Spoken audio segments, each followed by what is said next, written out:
Да говорим за потребността от любов.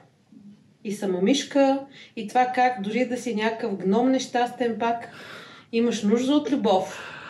Да, в книгата има една история, където една таласъмка, която се казва Сама мишка, всъщност се запознава с нещо, което таласъмите не знаят и не разбират, което се нарича любов.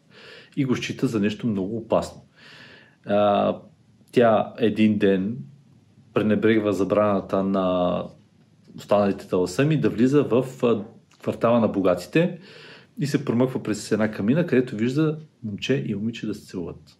И тя толкова се впечатлява от прекрасните отношения, от нежността, от споделянето, че иска и тя да постигне това чувство.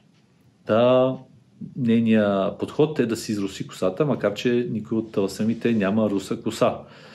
И единствен начин да се изруси, защото тя няма химия, както обичайно да се изруси, ами си слага жълта подправка, наречена куркумба в техния свят.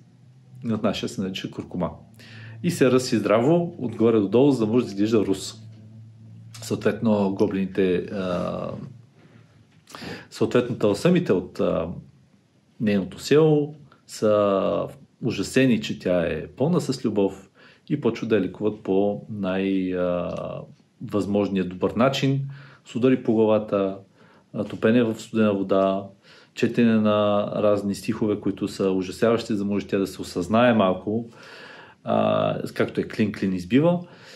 Обаче тя съответно в нея е останало това дълбоко чувство и от време на време така се опитва да го следва.